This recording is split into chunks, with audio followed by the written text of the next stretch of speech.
The past few winters in Kentucky have been more severe rather than wintry. In this video, we'll show you why we expect that to be a little different this winter season. We'll break down what's occurred so far in 2023, how that plays into the winter forecast, along with historical data.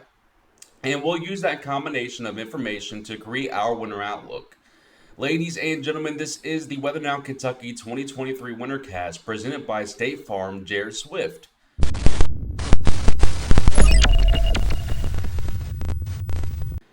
This spring, we saw insane stretches of windier than usual conditions. Remember when the entire state saw a 3 to 4 hour period of 65 plus mile per hour winds?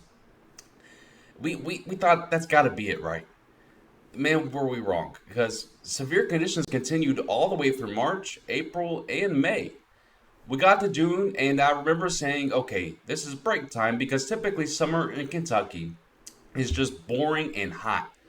But then the end of June to early July arrived, and remember when we had a 4-day stretch of severe storms, and we actually broke the record for severe warnings in the month of July for the NWS Paducah office.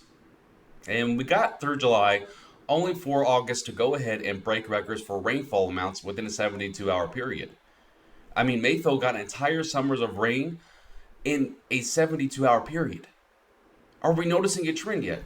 Prolonged periods of calm weather followed by longer than usual periods of abundant weather activity. Anyway, September was weirdly quiet outside of some gloomy days and a stretch of really warm conditions. October started hot and then turned cold fast, and then we had a 4 to 5 day stretch of gloomy conditions just a couple weeks back. This quiet period can only result in a noisy November. If we're just following the pattern. Now that we've had a blast from the past moment, let's go a little deeper.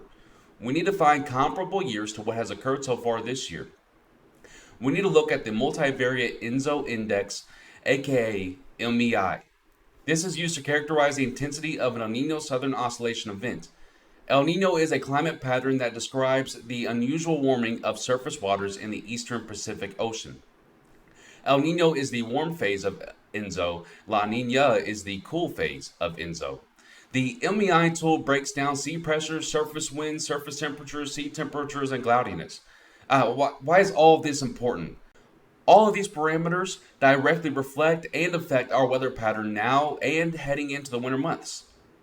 We will use this tool and compare it to 2023 and find the years that is most similar. This will give us guidance as to what occurred that year, including winter. Now, this isn't an end-all be-all, but will show us what we should be looking forward to and point us in the right direction. So, when we look back, what years stand out to us? At first, we thought of 2009 to 2010, but then we looked a bit deeper and we found something that really caught our eye. The year of 1993 heading into 1994 really looks similar to this year. Why? That year featured a windier than usual portion of spring, had quite the summer of strong storms, and the ENSO index is eerily similar to 2023. Remember that MEI product we talked about? Yeah, in 1993 to 1994, the temperatures, pressures, and altitudes were all very similar to 2023. In 94, Kentucky made headlines with a massive blizzard. Now, that isn't to say we'll for sure make new headlines this winter, but it is intriguing, isn't it? Before we continue with our winter prediction, we want to quickly thank State Farm Jarrod Swift. His team full of licensed Kentuckians is ready to help you save money and increase your peace of mind with quality insurance. Jarrod has been super active within the insurance scene for quite some time, and it's his passion. He knows how to best cover you. So make Jarrod's team your neighbor and give his office a call at 270-319-4526. Like a good neighbor, Jarrod Swift at State Farm is there. Back to the WinterCast, the other part of that combination is to look at projected model data. Here is how the best long-range models project temperatures for the winter season. You can see, while it's rather neutral, it does show slightly below average temperatures are projected for the winter months. This is also what occurred in 1993 to 94. The temperature projection is in good agreement with the analog year. Now, what about severe weather? We do see signs of some severe weather possible late November going into December.